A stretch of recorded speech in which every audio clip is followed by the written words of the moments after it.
Margaret Thatcher pernah mengatakan, watch your thought, for they become your words. Watch your words, for they become your actions. Watch your actions, for they become your habits. Watch your habits, for they become your character. Watch your character, for they become your destiny. In other words, what you think, you become. Perhatikan apa yang kita pikirkan, karena itu akan keluar menjadi ucapan, menjadi kata-kata. Perhatikan apa yang kita ucapkan, karena itu akan keluar menjadi tindakan, menjadi actions.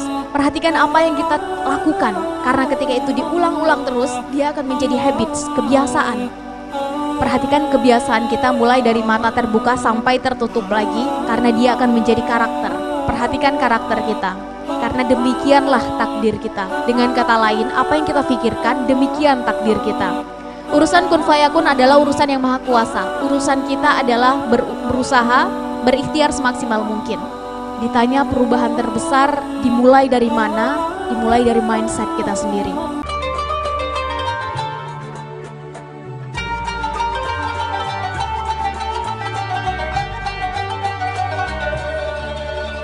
Bismillahirrahmanirrahim. Assalamualaikum warahmatullahi wabarakatuh. Alhamdulillahilladzi khalaqal insana fi ahsani taqwim tsumma radadnahu asfala safilin. Asyhadu an la ilaha illallah wahdahu la syarikalah wa asyhadu anna Muhammadan abduhu wa rasuluh la nabiyya ba'da.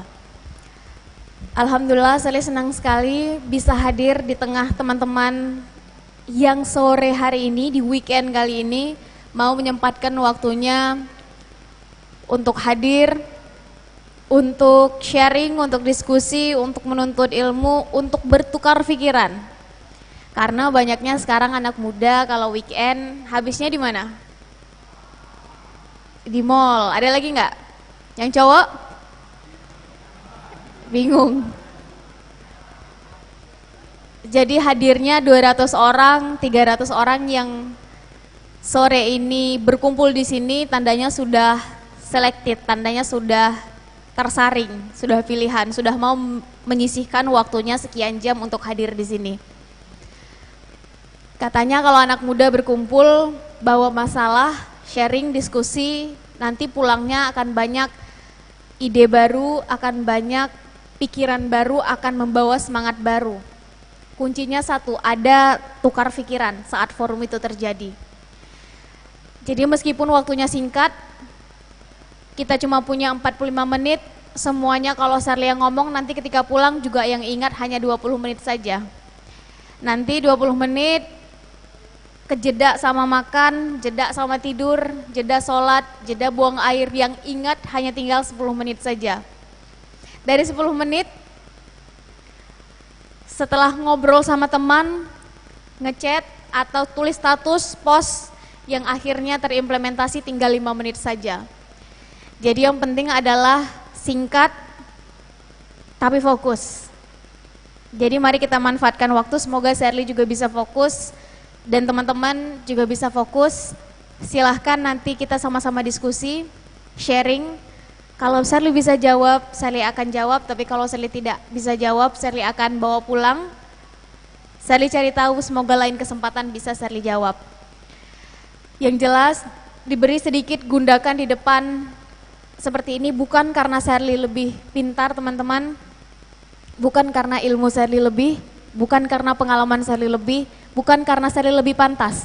Bisa jadi di sini banyak guru-guru Sherly, bisa jadi di sini banyak kakak-kakak orang tua yang lebih berpengalaman dari Sherly. Salam takzim Sherly, salam hormat. Tapi hanya sebagai bridging saja untuk di awal, sehingga nanti jika ada yang ingin bertanya, mungkin ada kawannya yang ingin menanggapi, tak ada masalah, silahkan. Yang saya hormati teman-teman yang sudah menyelenggarakan acara, pihak Dewan Masjid, juga teman-teman. Yang jelas, yang besar tak saya sebut gelarnya, yang kecil pun tak saya sebut namanya. Orang tua kami dengan para tuahnya, guru-guru kami, ustadz, ustazah kami yang hadir di sini dengan berkalamullah dan berkitabullahnya. Anak muda dengan semangatnya, masih pada semangat? Masih semangat? Baik, hari ini kali pertama Sherly dikasih tema baper. baper, bawa perubahan. Dan ini pasti berkaitan dengan anak muda. Karena di setiap perubahan pasti ada derap langkah anak muda. Dan ini teorinya sudah dari beribu-ribu tahun yang lalu. Rasulullah pernah bilang, tiang negara itu adalah pemuda-pemudinya. 1400 tahun yang lalu pun Sayyidina Ali pernah berkata, Syubanul yaum rijalul ghad, rijalul yaum imadul ghad. Dan perkataan ini juga diamini oleh para filsuf barat yang menyebutkan the youth of today are the leaders of tomorrow. Intinya sama, bahwa pemuda hari ini adalah pemimpin nanti di masa depan. Perkataan ini indah sekali dan dalam sekali. Jangan sampai kita balikkan menjadi pemuda hari ini adalah pecundang di masa depan. Kenapa pecundang? Karena kita tak melakukan apa-apa, kita tak membuat persiapan apapun. Malcolm X pernah berkata, teman-teman tahu Malcolm X? Seorang aktivis kemanusiaan dari Amerika Serikat berkulit hitam, yang sudah banyak peneliti sosial menyebutkan kalau ada presiden pertama sebelum Obama berkulit hitam di Amerika, maka Malcolm X yang paling pantas. Malcolm X memperjuangkan persamaan derajat kulit hitam dan putih, sehingga muncullah sampai sekarang undang-undang persamaan antara kulit hitam dan putih di Amerika. Dia pernah berkata seperti ini, "The future belongs to those who prepare for it today." Masa depan adalah milik mereka yang mau mempersiapkannya hari ini. Pertanyaannya adalah, apa yang sudah kita persiapkan? Bukan tentang kita lahir di mana, dengan kondisi sosial, ekonomi, keluarga seperti apa, dengan warna kulit seperti apa, dengan bentuk tubuh seperti apa, keluar dari rahim perempuan mana. Masa depan bukan ditentukan dari itu, tapi tentang kita mau mempersiapkannya dengan seperti apa. Sekarang kita, tadi katanya rata-rata di sini umurnya 20 ke atas, benar ya? Ada yang di bawah 20? Oh ada juga, waduh. Intinya adalah siapapun kita sekarang, berapapun umur kita, langsung bikin perencanaannya. 25 tahun lagi ingin jadi apa, ingin mengambil kontribusi apa untuk diri, lingkungan, luaskan lagi, lingkungan yang lebih besar, bahkan kalau bisa bangsa, negara, dan agama. Mungkin kita berbeda, ada yang senang dunia pendidikan, silahkan mulai. Senang dunia kesehatan, silahkan mulai. Senang dunia teknologi, mulai. Senang dunia apa lagi? Sejarah, ambil bagiannya. Bahasa, budaya, silahkan ambil. Ekonomi, politik, silahkan. Tapi sekarang adalah zamannya anak muda. Bikin perencanaannya, 5 tahun pertama apa yang akan dilakukan, 5 tahun kedua apa, 5 tahun ketiga apa, breakdown, 5 tahun kepanjangan Kak, breakdown lagi, dalam 5 tahun, 1 tahun pertama saya akan selesai dengan ego saya sendiri, 2 tahun kedua saya akan menemukan setidaknya 3 mentor, dalam tahun ketiga setidaknya sudah mulai karya saya dalam dunia pendidikan misalnya, tahun keempat saya sudah mulai tentukan apa targetnya. Sehingga tahun-tahun berikutnya kita tahu bahwa kita on the track. Sehingga hanya ada 4 kualitas manusia teman-teman. Pertama adalah mereka yang pesimis. Tanyakan satu pertanyaan pada manusia jenis ini, jawabannya selalu dimulai dengan kata, ah. Buat teman-teman yang masih kuliah, ingin lulus kuliah berapa tahun? Ah, itu nanti sajalah dipikir. Yang penting sekarang saya kuliah dulu, senang-senang dulu, masalah nanti lulus berapa tahun itu urusan belakangan. Mau mulai punya usaha sendiri, umur berapa? Ah, itu punya mereka yang sudah punya modal, punya usaha itu adalah saat saya nanti sudah selesai masalah pekerjaan, investor juga sudah ketemu, ide juga sudah dapat, baru saya mulai. Kalau sekarang mah saya apa tuh? Selalu memandang kecil, melihat diri dari sisi negatif. Tipikal manusia kedua adalah mereka yang realistis. Tanya satu pertanyaan pada manusia jenis ini, selalu dimulai dari kata, ya sudahlah. Kapan?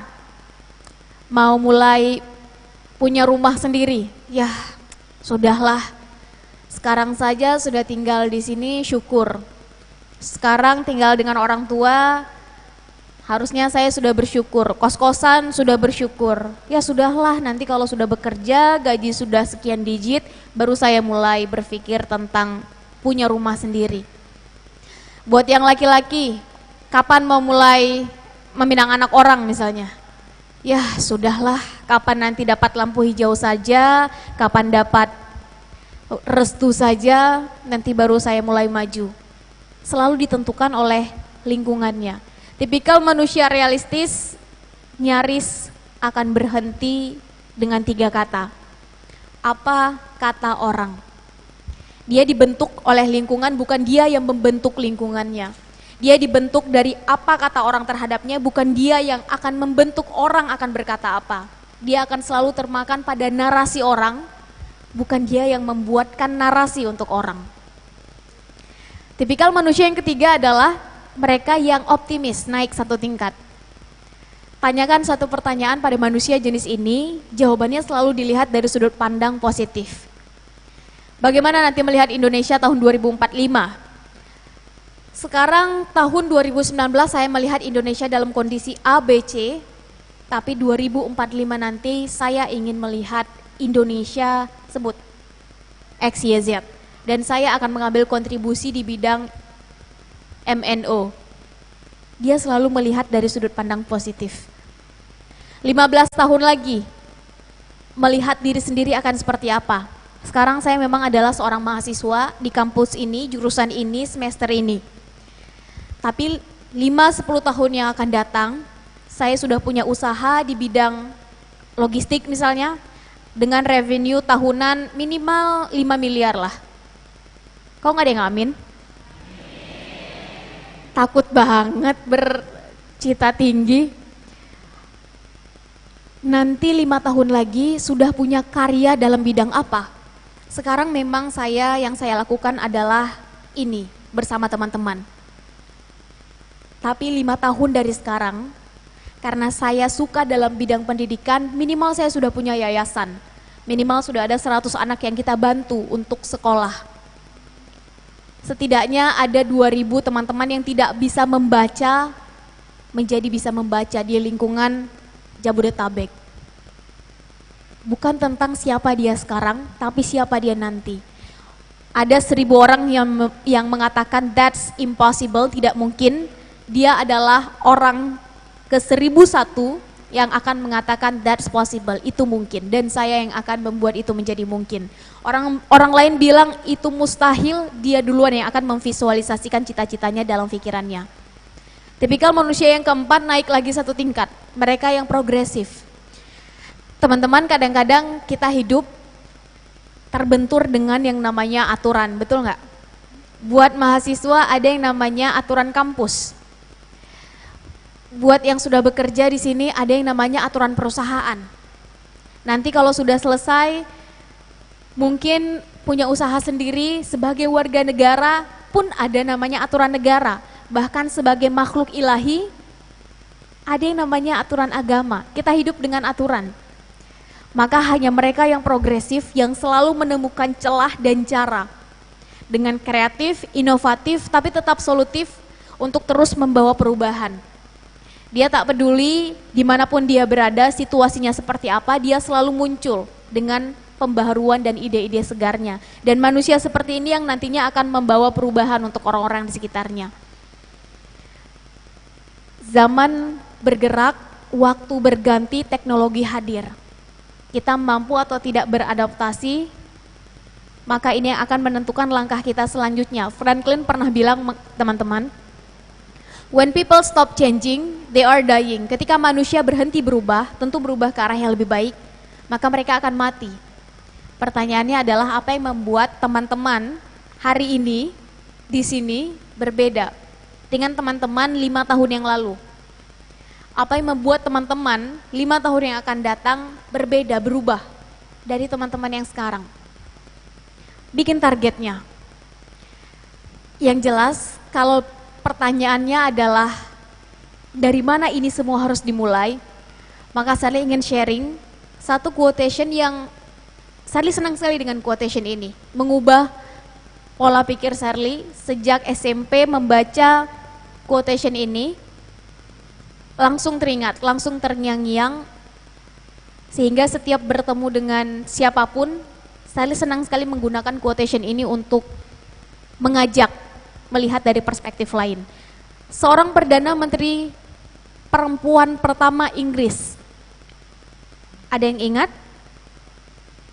Margaret Thatcher pernah mengatakan, "Watch your thought, for they become your words. Watch your words, for they become your actions. Watch your actions, for they become your habits. Watch your habits, for they become your character. Watch your character, for they become your destiny."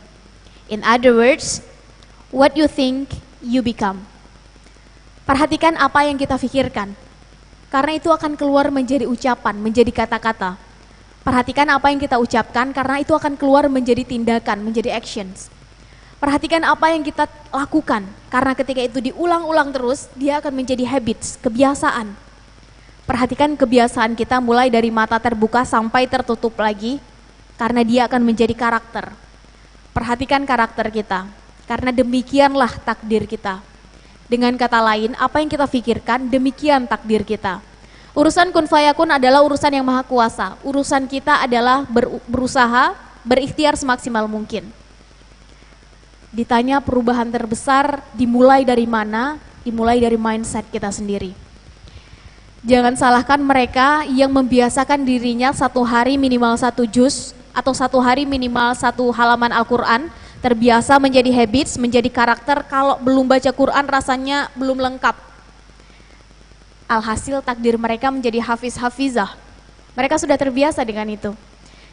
Jangan salahkan mereka yang dari kecil terbiasa melihat kesempatan, kemudian melihat bagaimana kesempatan itu bisa dimonetize, diuangkan, terbiasa membaca majalah Forbes misalnya, menjadi habits, menjadi karakter, selalu melihat peluang di tengah situasi sekarang, alhasil mereka menjadi pengusaha, entrepreneur.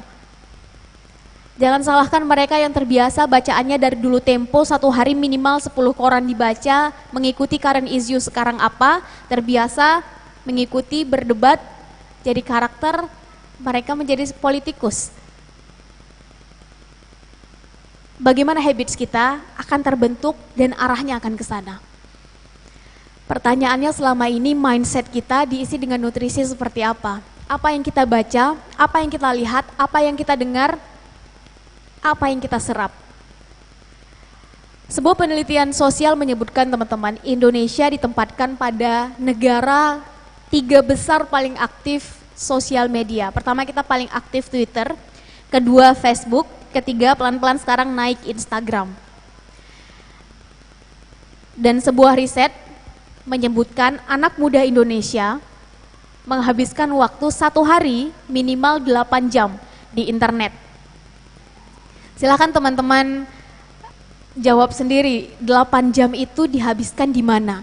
Yang jelas 8 jam itu adalah 1/3 waktu yang kita punya dalam sehari. Kalau 8 jam habis di internet, 8 jam atau 7 jam habis untuk tidur, istirahat malam.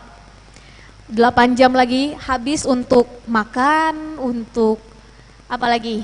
Beribadah, untuk buang air, untuk berbicara dengan teman, untuk di jalan, ke kampus, ke kantor, ke sekolah. Ada yang bilang di internet kita membaca buku karena sekarang sudah ada e-book. Tak ada masalah. Ada yang bilang di internet kita baca Quran karena sekarang sudah banyak yang digital. Luar biasa. Tapi data tadi menunjukkan perilaku anak muda Indonesia 8 jam di internet habisnya adalah untuk sosial media. Makanya Indonesia ditempatkan 3 besar paling aktif sosial media. Kalau anak mudanya sudah bergerak, main di sosial media, trending pasti dari Indonesia. Hashtag, tagar, nyaris dari Indonesia. Karena apa? Karena memang di situ anak muda Indonesia menghabiskan paling banyak waktunya. Pertanyaannya adalah, Kita belajar dari apa yang kita lihat, kita belajar dari apa yang kita baca dan kita dengar. Lebih banyak mana kita melihat yang positif atau negatif. Lebih banyak mana di sosial media itu kita melihat yang hoax atau yang fakta. Yang faedah atau yang unfaedah. Yang jelas jangan salahkan hoax terlalu banyak di sosial media kalau kita anak muda tak melakukan apa-apa untuk membuat konten-konten positif, inspiratif, menekan mundur hoax tadi. Jangan salahkan terlalu banyak yang menjadi trending di YouTube adalah konten-konten unfaedah. Kalau kita anak mudanya tak melakukan apa-apa untuk menghasilkan konten yang lebih berfaedah, menekan mundur konten yang unfaedah tadi. Pertanyaannya adalah kita mau terus-terusan menjadi penonton, pemandu sorak, atau turun menjadi pemain, menjadi bagian, setidaknya pemain cadangan. Mari tak lagi menjadi anak muda yang eksklusif. Mari buka mata, buka pikiran, buka diri. Apa yang sekarang tengah terjadi, mari bersiap. Sebentar lagi akan ada frekuensi gelombang besar dari anak muda. 30-60% penduduk Indonesia sekarang diisi oleh anak muda. Kalau berdasarkan partisipasi politik tahun ini, maka minimal 80 juta anak muda sekarang sudah mulai masuk pada masa mereka akan terjun dalam setiap lini. Pendidikan mereka mulai, kesehatan mereka akan ambil alih, apalagi teknologi. Teman-teman bisa lihat startup sekarang dipegang oleh anak muda semua. Apalagi politik kita bisa lihat anak muda semua, apalagi dakwah di sosial media sekarang banyak diisi oleh anak muda. Maka mari mengambil bagian. Bukan tentang seberapa besar bagian yang kita ambil, tapi keinginan untuk menjadi bagian tadi, bagian yang membawa perubahan. Tak lama lagi, 100 tahun Indonesia merdeka, kita semua akan ditanya, dievaluasi. Sudah sampai mana kita mengisi, memenuhi janji, cita-cita luhur bangsa saat pertama sekali bangsa ini didirikan oleh para pendahulu bangsa. Tahun ini kita sampai pada 74 tahun Indonesia merdeka, kurang lebih 3/4 usianya sampai 100 tahun nanti sudah kita lewati. Kita bisa evaluasi sedikit. Tak perlu jauh-jauh, tak perlu panjang-panjang. Pancasila masih hafal? Tak usah kita bahas semua karena terlalu panjang. Yang paling terakhir saja. Masih hafal? Apa? Keadilan sosial bagi seluruh rakyat Indonesia. Kita mungkin punya interpretasi masing-masing untuk keadilan sosial. Tapi setidaknya ada 3 hal yang sangat sederhana yang masyarakat punya hak terhadapnya. Yang pertama, pendidikan. Sudahkah semua masyarakat Indonesia mendapatkan akses yang sama ke pendidikan? Silakan teman-teman jawab. Yang kedua, kesehatan. Sudahkah dari Sabang sampai Merauke, Miangas sampai Pulau Rote punya akses yang sama ke kesehatan? Yang ketiga, yang paling urgent, lapangan pekerjaan, ekonomi. Sudahkah rakyat Indonesia menjadi tuan di rumahnya sendiri untuk mendapatkan lapangan pekerjaan?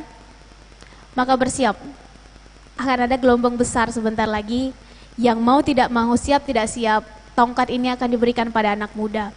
Mereka yang mempersiapkan diri, maka kesempatan lebih senang hinggap duluan kepadanya. Kesempatan lebih senang datang kepada mereka yang bersiap.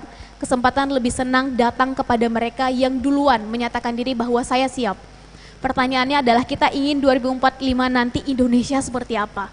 Bukan nanti 2045 kita baru menentukan bagaimana kondisi bangsa, negara, dan agama saat itu. Tapi dari sekarang, 26 tahun bukan waktu yang panjang, itu waktu yang singkat teman-teman. Kita breakdown. 5 tahun pertama kita ingin melihat kondisinya seperti apa, 5 tahun kedua seperti apa, 5 tahun ketiga seperti apa, 5 tahun keempat seperti apa, sehingga nanti di akhir gapnya sudah sangat sedikit.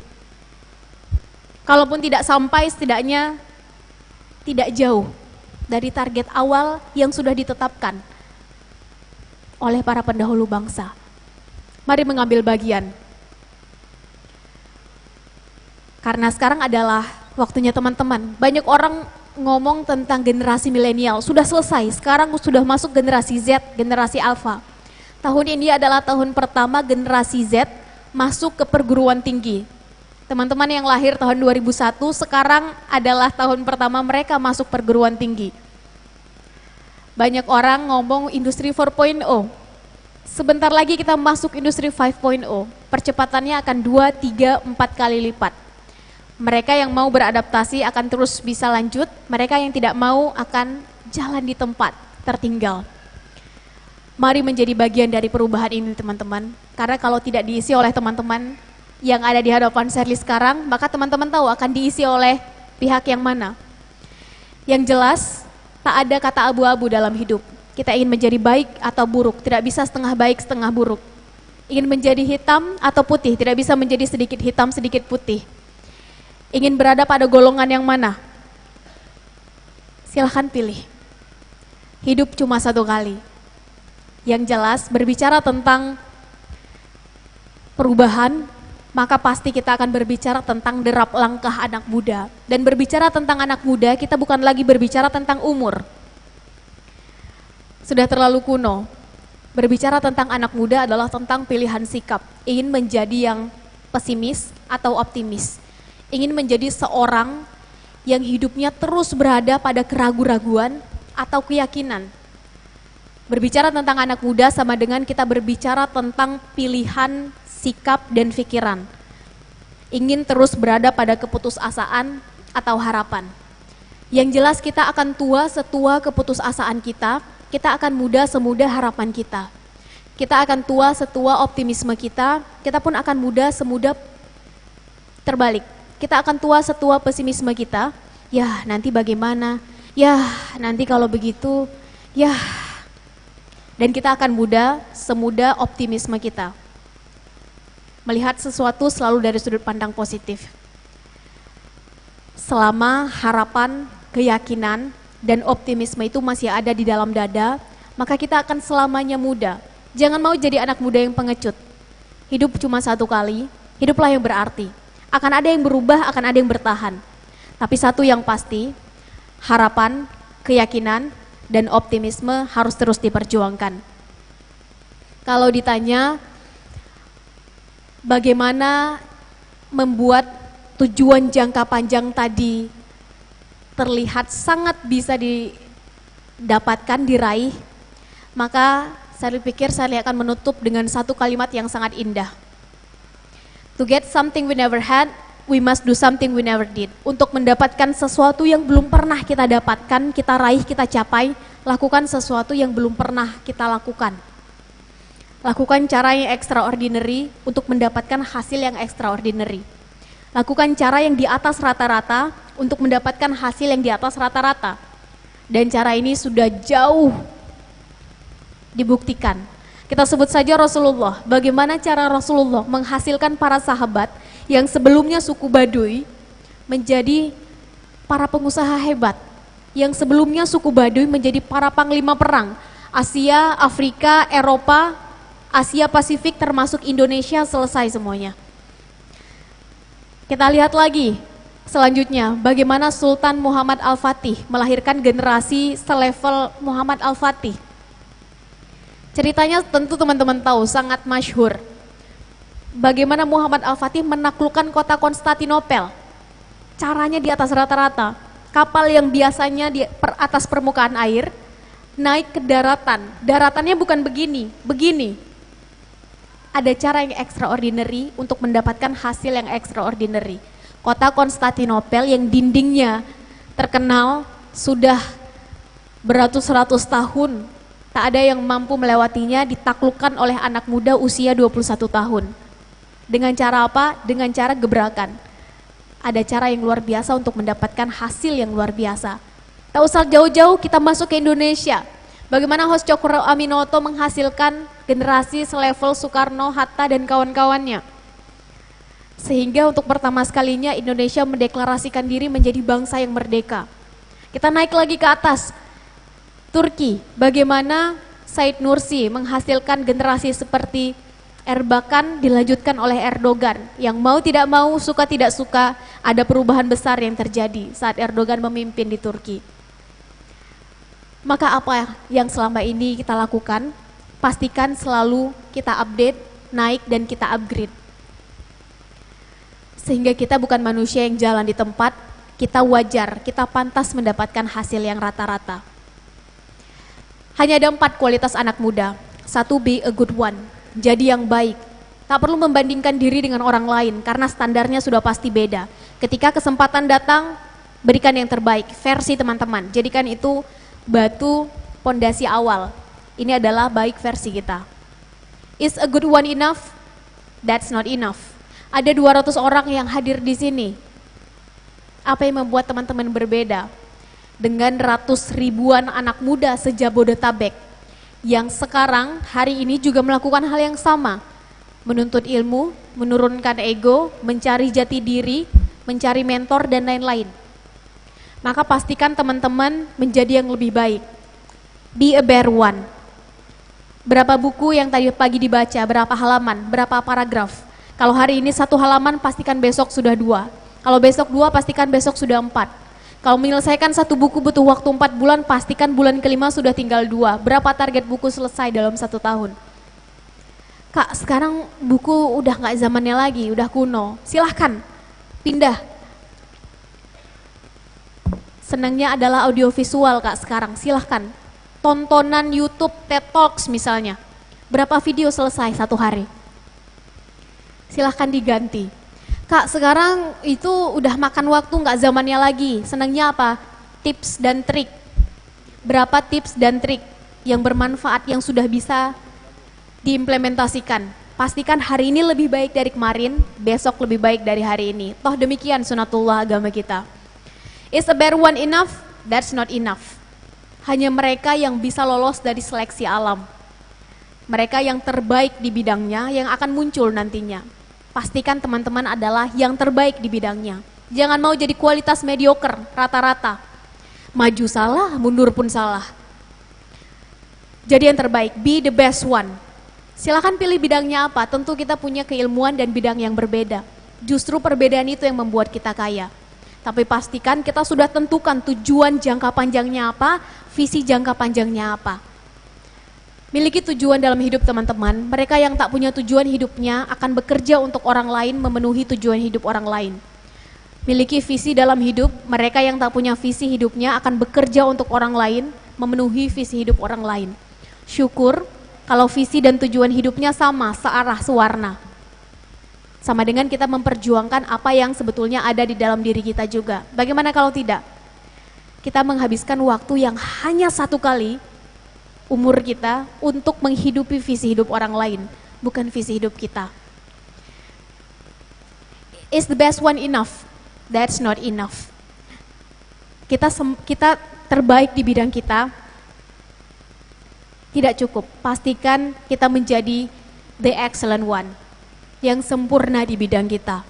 Bukan sempurna tanpa cacat, tapi dengan kemampuan, keahlian, keterbaikan ilmu kita pada diri kita, mampu menularkan kebermanfaatan untuk orang-orang di sekitarnya. Mampu melebarkan sayap kebermanfaatan untuk orang-orang sekitarnya. Sehingga sempurna. Keilmuan kita bukan hanya untuk diri kita sendiri, tapi untuk lingkungan sekitar. Yang jelas, sejarah bukan hanya mencatat mereka yang punya uang banyak. Sejarah bukan hanya mencatat mereka yang punya paras cantik, wajah tampan. Sejarah juga mencatat dan lebih senang mencatat mereka yang hidupnya bisa memberi kebermanfaatan kepada orang lain. Sebut sekarang siapa manusia paling berpengaruh di dunia sekarang? Semua yang pegang HP pasti tahu. Siapa? Di belakang ada yang nyebut Bill Gates. Kita tidak usah ngomong kekayaannya seberapa banyak, tapi dia punya Bill Gates Foundation. Siapa lagi? Siapa? Oke, kita masuk ke Indonesia. Salah satu bapak pendidikan di Indonesia yang baru saja meninggal, almarhum Habibie. Keilmuannya sempurna. Dia mendirikan Habibie Center. Ada cara untuk membuat itu terus berlanjut, ada atau tidak ada dia. Maka mari kita tentukan dari sekarang, kita inginnya jadi apa, step pertama kita ada di mana, pastikan kita memulai dari a good one. Pelan-pelan mengupgrade diri menjadi an excellent one, yang kemampuan kita bukan hanya untuk diri kita sendiri, tapi untuk orang-orang di sekitar kita. Kalau hanya ada 100 orang pemuda, hari ini di Indonesia yang ingin membawa perubahan pada generasi selanjutnya ke arah yang lebih baik, maka pastikan kita ada di dalamnya. Kalau hanya ada 10 orang pemuda yang ingin melihat perubahan ke arah yang lebih baik, maka pastikan kita ada di dalamnya. Kalau hanya ada 1 orang pemuda yang ingin menjadi bagian dari perubahan tadi, maka pastikan kita adalah orangnya, karena kitalah agen perubahan itu. Demikian dulu dari Sherly. Terima kasih. Wassalamualaikum warahmatullahi wabarakatuh.